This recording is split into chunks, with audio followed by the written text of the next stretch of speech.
Good morning, and we're so happy to be with all the mothers this day. And welcome. Welcome to Olympia Brown Unitarian Universalist Church. My name is John Stutt, and my pronouns are he, his. And I am your worship associate for this morning. Welcome to all who are here in this sanctuary and all those who are online. Together, we claim and celebrate the promise of our UU faith that all who are with us are welcome in this co-created sacred space. As we gather, we remember that our mission as a church is to be a community of hope, one that challenges us to transform ourselves, promote love and justice, respect all faiths, and shepherd our planet. Together, we journey toward wholeness by working to build a diverse, multicultural, beloved community that reaches far beyond our doors. As a people committed to the work of justice, we covenant to dismantle racism and all forms of systematic oppression. We unite in solidarity with all who are being marginalized, rejected, silenced, and kept from fully being who we are and who they are. And at this critical moment in history, we hear the call to stand strong and lead with courage. Our theme for this month of May is imagination. Hear these words by Michelle Collins.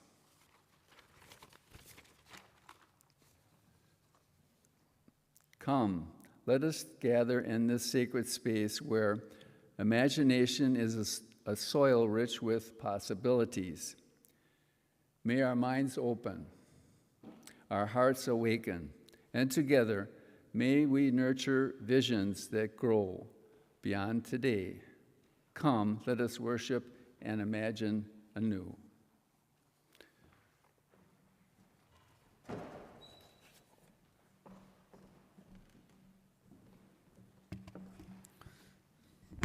All right, I'm going to invite Ellie and Lila. Did I get it right? Yes, all right, thank you. They're going to come and light the chalice for us.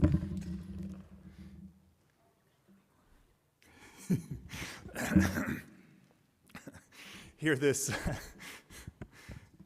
quote from Rua Benjamin. Remember to imagine and craft the worlds you cannot live without, just as you dismantle the ones you cannot live within. This morning, as we light this chalice that reminds us of the spark of imagination inside of each one of us, may we seek to grow and craft and imagine the worlds we can't live without. But also we remember that a flame can also be a purifying and destructive force. And may this flame turn to ash all the things that would be the things that hold us down, keep us back, oppress us. May they be turned to ash in this moment as well. I'm going to have us sing. Lift up your voice and sing. I hear that you all know this and can sing it. So I'm excited about that. My congregation's still learning it. We struggle a little bit, so I look forward to this.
And now it's time for the message for all ages. So if all the children and those young at heart can come on forward.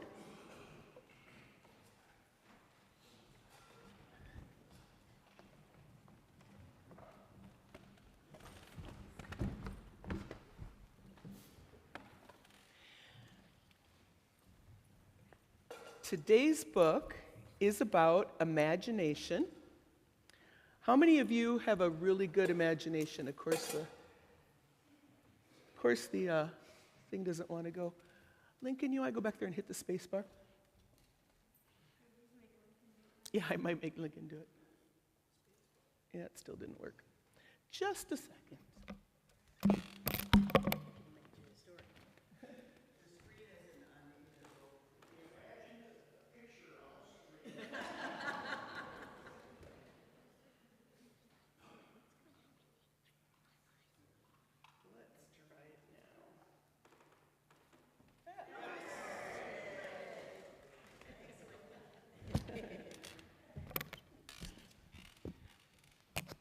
So, today's story is about imagination.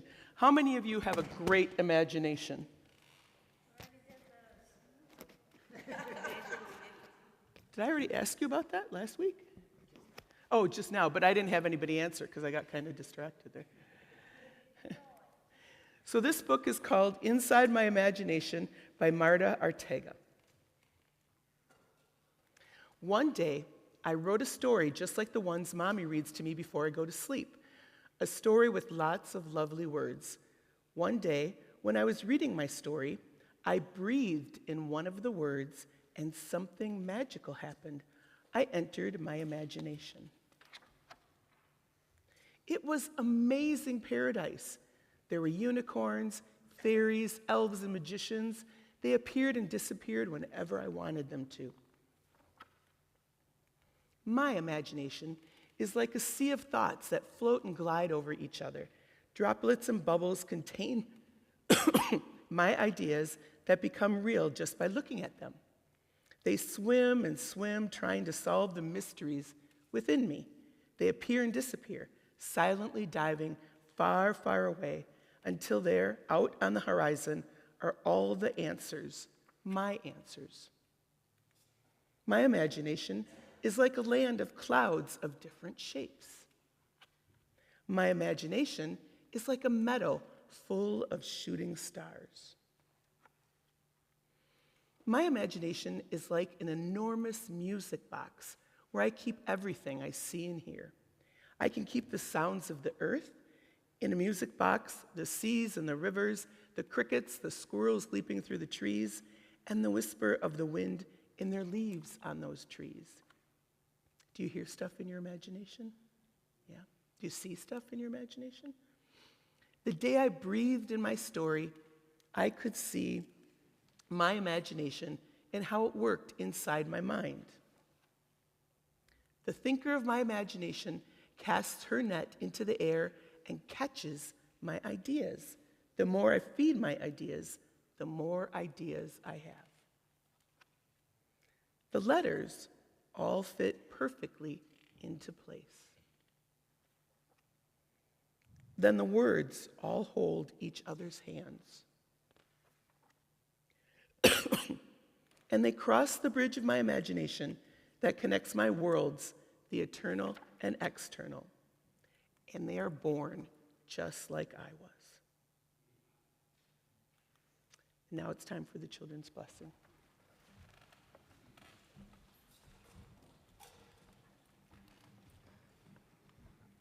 We are blessed. We are blessed by being. We are blessed by being here. We are blessed by being here together.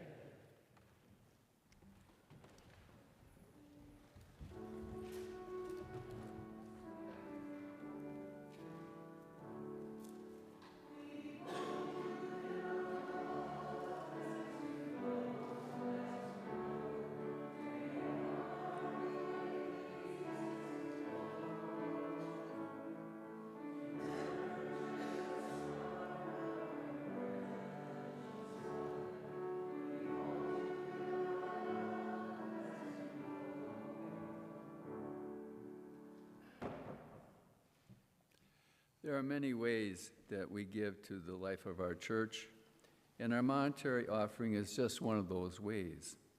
Each month, we partner with a local organization that is doing good work in our community and share with them the money that we gather.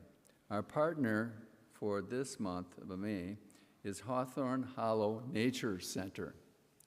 Hawthorne Hollow, owned by the Hyssop Foundation, which is a 501c3 nonprofit, has provided environmental education for over 50 years. Visitors can explore 89 acres of arboretum, woodlands, prairies, and historic buildings in the Pike River Valley. Funding from Olympia Brown Unitarian Universalist Church Offertory Outreach Program will support our growing Pollywog Pond and Forest Discovery Program. Students investigate pond life, including frogs, insects, fish, and more. Then they hike trails to observe local wildlife. Funds will help purchase nets, critter catchers, and identification sheets, and support the installation of a floating turtle basking island for up-close learning opportunities. For all the ways that you can donate, please see the back of your order of service. Thank you for your generosity.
Part of being in community is sharing our lives with one another. When we gather, we bring with us the joys and the sorrows that are on our hearts, and being here reminds us that we do not hold them alone. If you have a joy or sorrow that you would like to speak out loud at the mic, you're invited to come forward first and raise your hand, and by a microphone will be brought to you if you want to stay in place. When spoken joys and sorrows are complete, those who wish to light a candle for silent joys and sorrows may then come forward.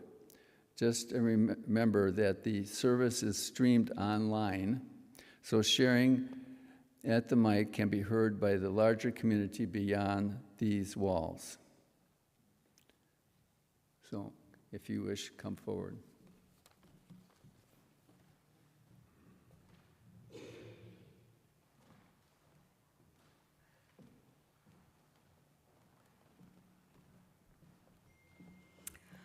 I'm Luann Fry, and Mark and I have a great joy that our second granddaughter, Theodora Margaret Luco, was born yesterday to our son and daughter-in-law.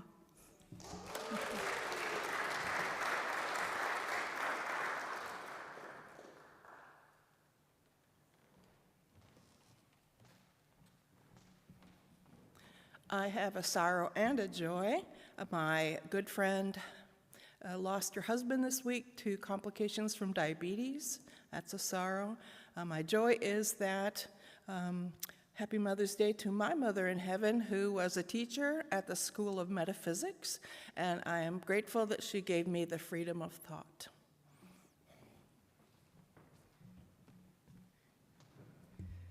I'm Mary Graham, and my joy is for my Catholic family, which if you grow up Catholic, you're always culturally Catholic, that they got an American Pope, so I'm sure they're excited about that. And my mom, who I lost over 21 years ago, would have been really happy because she ran St. Patrick's Church. So.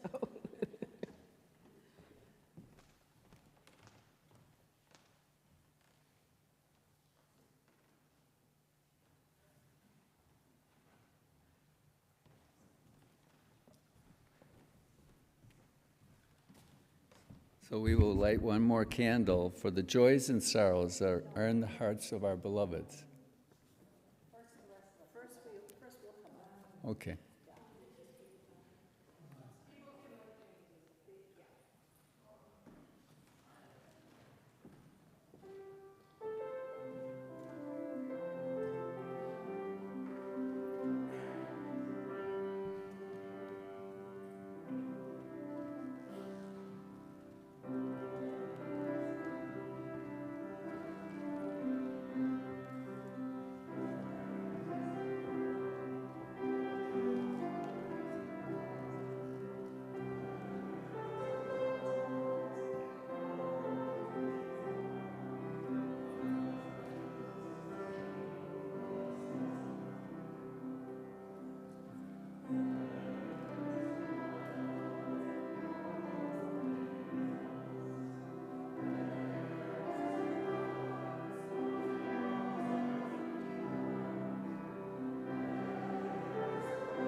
So we will light one more candle for the joys and sorrows that are on the hearts of our beloveds online.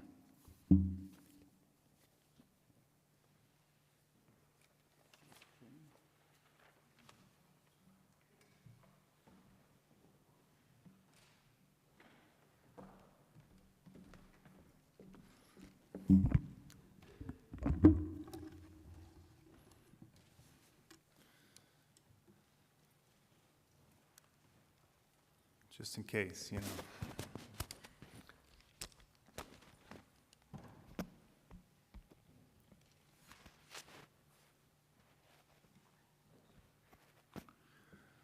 All right. I want to start with a short reading, and the reading comes from this book. It's called Imagination, a Manifesto. It's by Rua Benjamin, who's a professor at Princeton. She does a lot of work in the area of technology and kind of race. It's some interesting stuff. But she wrote this book not too long ago. And, last time I didn't recommend the book too highly, but this time I recommend this book, fairly highly. So, you can get a copy. Ruha is the Hebrew word for spirit, too, in case if it interests you at all. All right, here's the quote. We are forced to accept, then, that our imaginations are not simply a force for good in the world, a capacity that we develop and then set free. Rather, given the power to do harm through oppressive imaginaries of all types, we must critically examine, challenge, and potentially purge our imaginations whenever they become infected by a fatal coupling of power and difference. I think that we all, in the times that we're living in, can see that there is a battle of ideas and a battle of imagination. Every day we wake up and we have to imagine the world that we want to see. But we are also confronted every day with other people's imaginings of what the world is going to be like. And what Professor Benjamin makes us aware of or warns us of is when someone's imagination gets coupled with the power to manifest it. And right now, it seems that in our world, the people manifesting their power and manifesting their imagination, we could probably say have a radically different vision of the world than we do. She also says in this book, she says that we need to build up as much as we can the resources of our imagination and the courage to enact them, because those who monopolize resources monopolize imagination. We see this when we turn on the TV. Somebody's imagination of how the world is and what it should look like is projected to us. And most of us know that what ends up on our news, what ends up on our screens, is what's filtered through the desires of the companies that you have the ads for on there and the people who run the stations. And we probably should admit that no matter how lovely and sometimes liberal people seem, if you're getting millions of dollars to speak the news to us, you might have an imagination that's a little different than the common person on the street.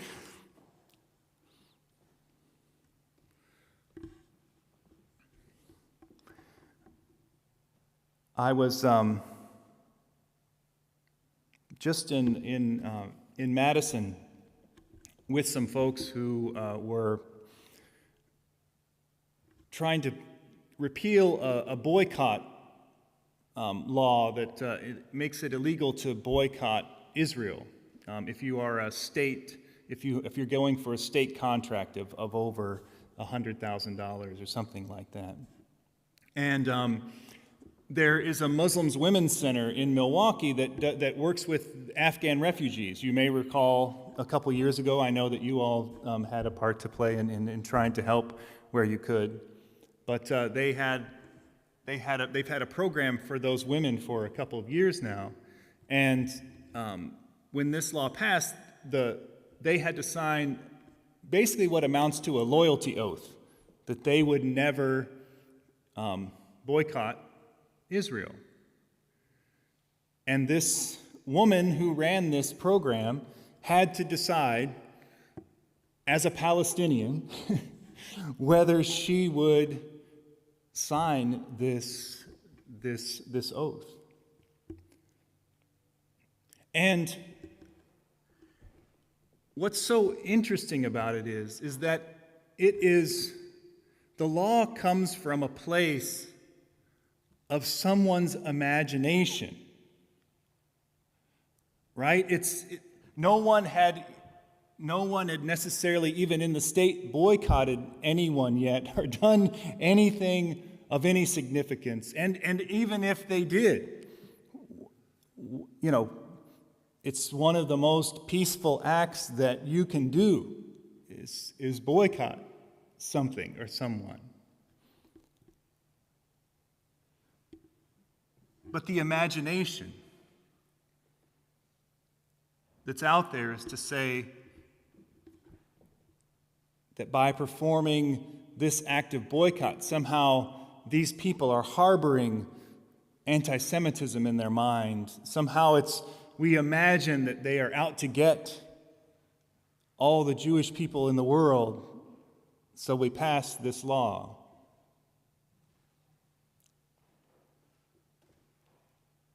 And the other thing it's trying to do is for those who are receiving money, it's asking them to limit their imagination. Don't imagine what you could do if you think that this is an apartheid regime. Don't imagine what you could do if you see that there's a genocide going on and you want to stop it. Don't imagine what you could do. Don't try to think of the ways that you could stop it, because we will punish you if you do.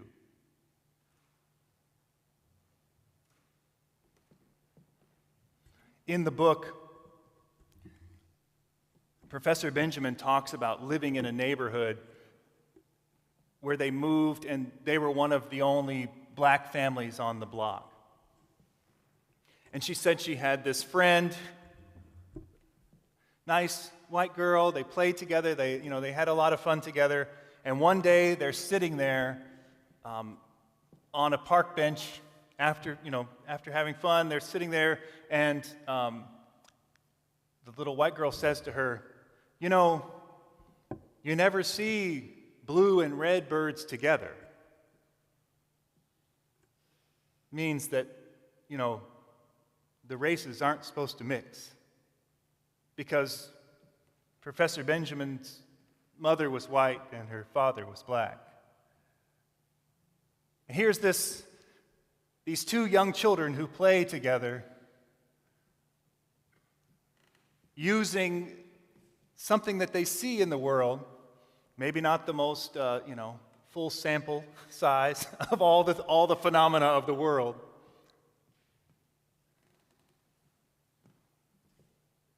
to narrow the imagination of what could be, what love might look like, what families might look like.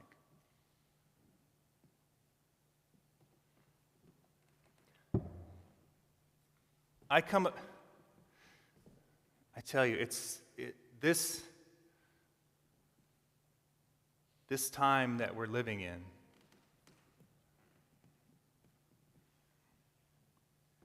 we, if nothing else, have to spend this time when we're together allowing our imagination to push the boundaries of what people are trying to encircle us with. Because the fact of the matter is that if we don't keep imagining it, if we don't keep reminding ourselves that another world is possible, if we don't keep reminding each other that we've already crossed so many boundaries that they said that we could never cross,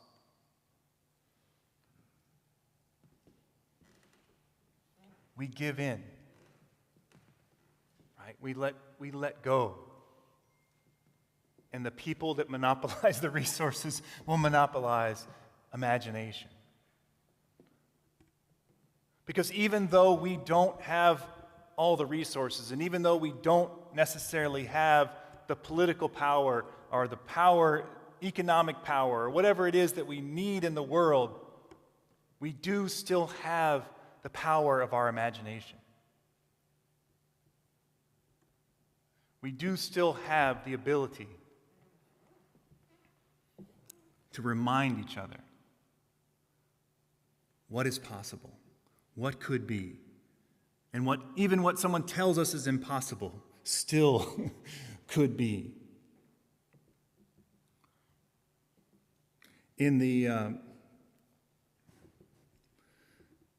She has a story of children playing on the beach, and she says this: whether we turn to children playing in the sand or tech billionaires offering us solutions while they build underground bunkers to survive the climate emergency, it matters whose imagination gets to materialize as our shared future.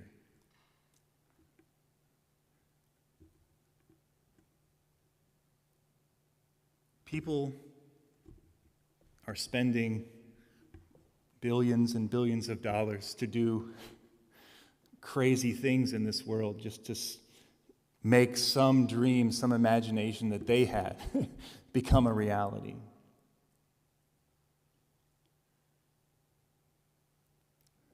We have to do all that we can,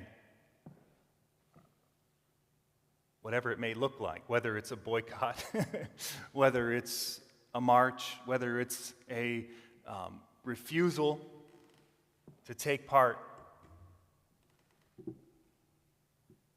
to stop, slow down what they're trying to manifest with their imaginations, and to make ours a reality. The truth has always been, right, that it is the people coming together that actually have the power. Part of what has happened to us, I think, as this nation is that we have limited our imaginations. We know somewhere deep down in our heads, our hearts, we know that even when we vote for the people that we think are better than the other people, that they still are not doing what we really know, we imagine could be the way that the world is supposed to be. Because their imaginations are trapped by the people that monopolize the resources that put them in power. We have to come together as people, unite in solidarity with as many people as we can. Because I know you all in this room, you've lived through imagining beyond the boundaries of who people said you could love and be in relationship with. You've lived beyond the boundaries of saying who's welcome and who's not. Your imaginations have already transgressed those boundaries. It's time again to keep pushing. Lift every voice.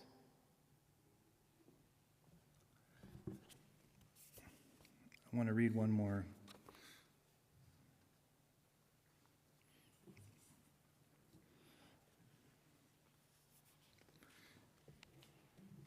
She says, this is a quote. As Menominee educator and author Kelly Hayes tweeted, all right, a lot of things people say cannot be done have not been meaningfully attempted in our context or our lifetimes. It's easy to maintain myths of impossibility when you crush all the experiments. In this book, we will shine a light on those who may at times feel crushed, but who crawl out from under the social structures bearing down on us, find others who want to do more than survive, and whisper to one another, they tried to bury us. They didn't know we were seeds. Those who refuse to accept oppressive ideologies show us what is possible when we unleash our imaginations. We can rob unjust systems of their power and make a way out of no way. imagining different possibilities for how to connect and care for one another as we also remake the world.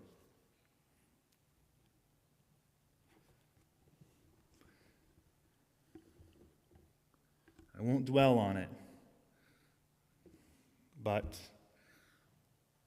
one thing that we as people of this nation have to admit to and bring our imaginations out beyond is the way that experiments of other possibilities have been crushed over and over again by us.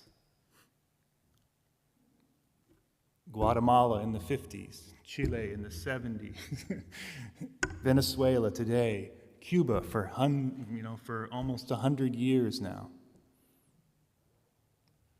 The indigenous communities in our own within our own borders.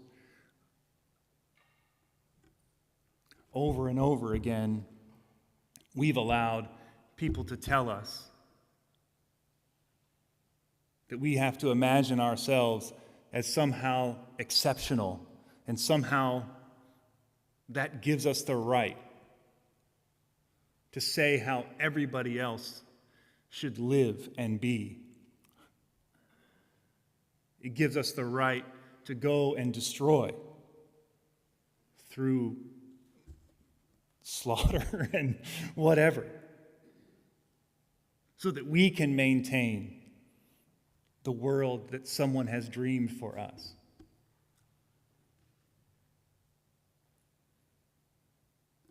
We have to imagine beyond our borders. We have to imagine the world that we want for us, for the rest of the world. And even though we know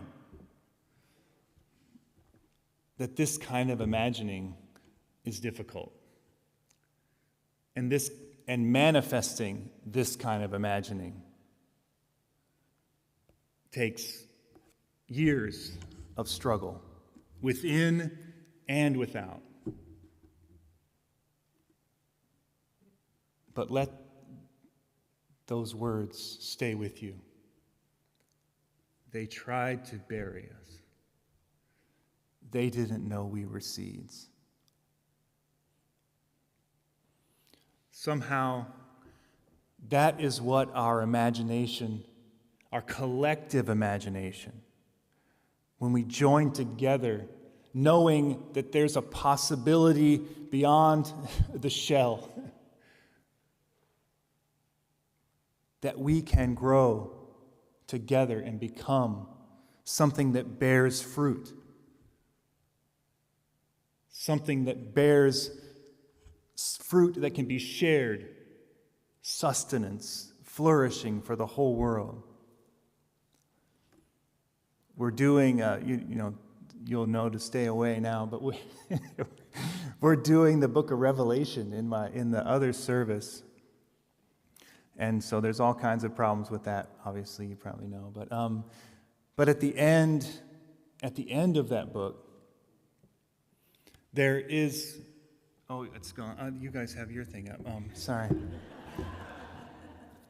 I get so confused.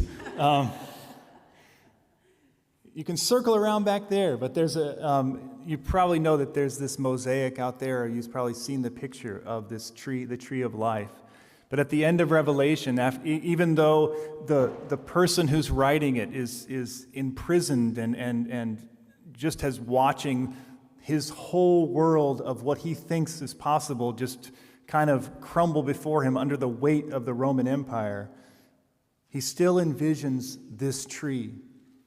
And he imagines people from all the nations coming, and the tree bears fruit every season. There's always food, there's always plenty. And he says that the leaves of the tree are for the healing of the nations. And that's who he imagines that we are as the people of this world.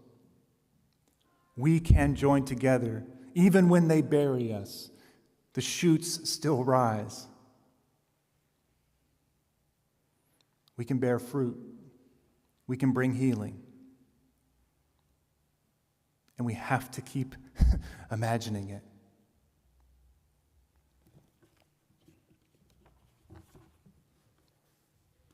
Let's sing Building a New Way, which seems appropriate. 10:17 in the little book.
In the book here, Professor Benjamin quotes filmmaker Alex Rivera saying, "The battle over real power tomorrow begins with the struggle over who gets to dream today."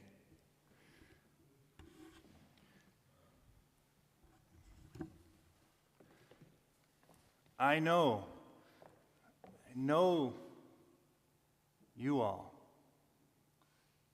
all of you, gathered around this flame, spark of freedom, peace, love, imagination inside each and one of you. I've worked with some of you out in the world and talked to many of you. I know that you are people who want to make sure that the little ones up to the big ones keep dreaming, can keep their dreams alive, can make them come true. Dreams of love beyond all limits that they might put on you. Peace made real in the world.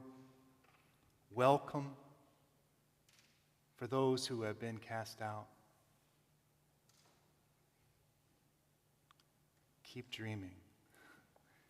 Keep this flame of imagination of what could be alive together in this place and as you go from this place. The world needs you. It needs that.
I still got 5, no, just, I just want to say I forgot to mention, they asked me to put a picture for the bulletin, and, sometimes I just grab something, and sometimes, but I do want to mention what this is.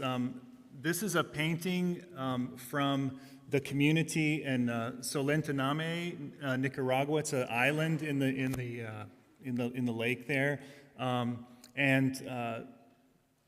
Back during the early days of the Nicaraguan Revolution, there was a community that lived there that was Father Ernesto Cardenal, who's a poet, lived on that island and worked with the people, and they did a bunch of paintings just of their life together, and kind of how they imagined they might be a community going forward. And this is kind of a picture of them underneath the mango tree outside the church, just having a big dinner together.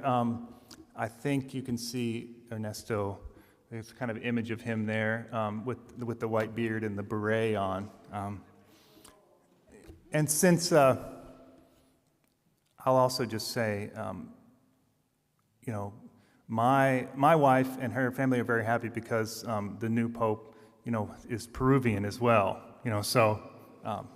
Get both sides there.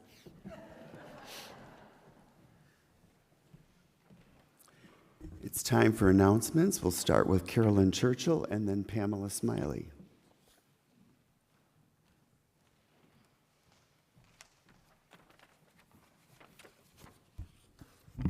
Good morning, Carolyn Churchill, member of your Board of Trustees, with a little update from the board and the 625 College Steering Committee, what we're doing towards the Finding Your Way Home mission that you all voted for us to be on. So the work of bringing items from the attic and the second story landing down to the sanctuary continues. The goal is to bring all valuable items to the sanctuary and organize them for easy assessment. As that is being done, and upon completion, staff, key committee members, that's the history, the RE, the worship committees, and the board members are and will determine the destination of the items. Members at large will have the opportunity, if requested, to weigh in. Our staff continues to sort through and prep the music and RE materials to be moved to the First Presbyterian within the next couple of months. Reminder, the general categories for things to fall into are 5 areas.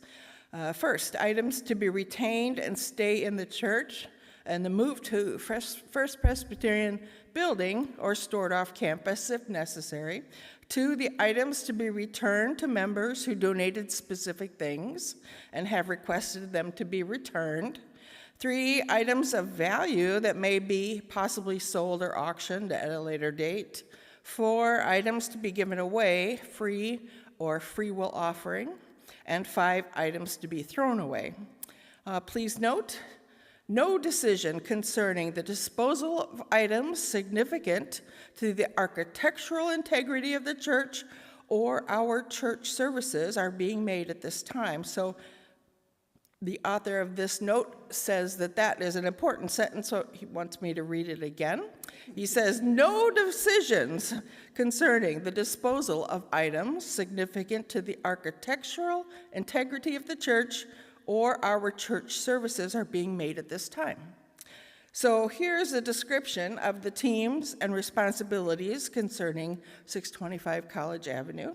There are 3 teams, and I'll give you what we're calling them and what's going on with them. So team 1, called The Work, is concerning items in the church as described above. And this team currently has 6 people serving and coordinating with the staff.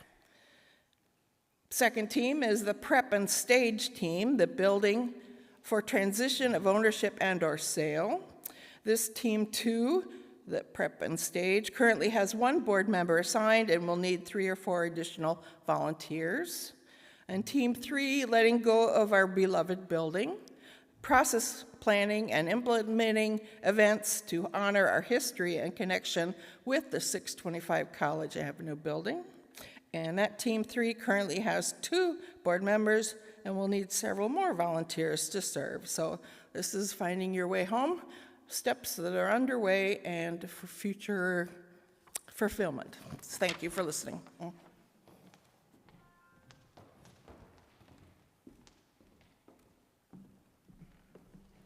I'm Pamela Smiley, and I am one of your representatives to the RIC, the Racine Interfaith Coalition. And the Racine Interfaith Coalition has agreed to formally support the Quakers in their call for a silent vigil at Rick Stiles' office. And so I am inviting you on their behalf, on behalf of the Quakers and on behalf of Rick, to participate. This is to uphold our shared principles of integrity, equality, and imagination. So this will be a silent vigil. The Quaker tradition of silent witness has been an effective tool for social justice throughout our history. We believe the truth emerges from shared silence as a powerful, peaceful, unifying force that makes room for all beliefs and perspectives based on the divine light, which sounds a little bit like imagination. This vigil will be held in front of the Racine County Courthouse on Monday, June 16th, and we'll remind you of this again, starting at 9 a.m. This coincides with Stiles' office hours in the courthouse.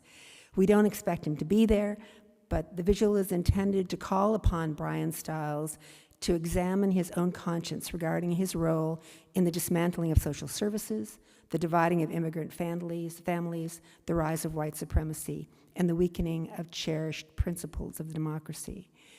We invite you, the Quakers and the RIC invite you to bring symbols or signs that exemplify your faith's traditions and values.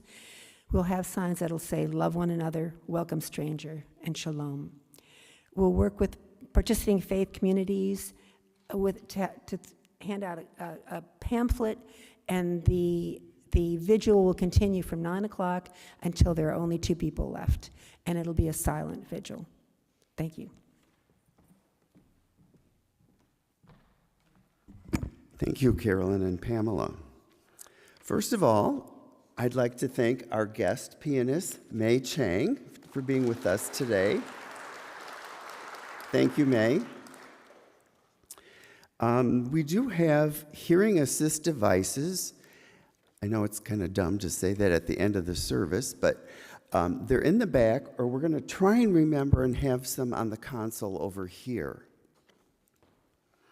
If you need to reference the monthly Unifier email, there is a link in each Sunday's email that will take you to it. Another Racine Interfaith Coalition announcement, the Sustaining Member Luncheon. They're hosting that at Sacred Heart Church, Haben Hall, and it's on Thursday, May 22nd at 11 a.m. Join us to learn about Racine Interfaith Coalition's efforts in 2025 and discover ways to get involved. Bring a salad to share for our joint potluck. Desserts and beverages will be provided. It is free for all to attend. RSVP today to the RIC office. See Mary Beth Silke for more information. Our annual congregational meeting will be June 8th at 10 a.m. downstairs. 10 a.m. downstairs, June 8th. Annual reports are due in the church office by May 25th. If you need a copy of last year's report for reference, contact Brenda. Also, May 25th is the deadline to get news, announcements, and community events to the office for the June Unifier.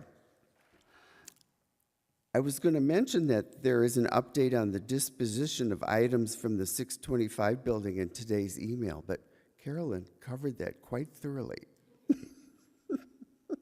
I guess I did mention it. I've mentioned this a number of times, but I will mention it again. The mailing address for OBUUC has changed. Full details in today's email.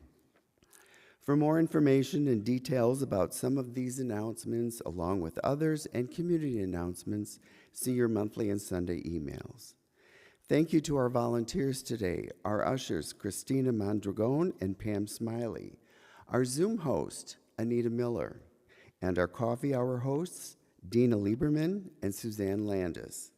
That's all for announcements. Please join us for coffee hour in Erman Hall.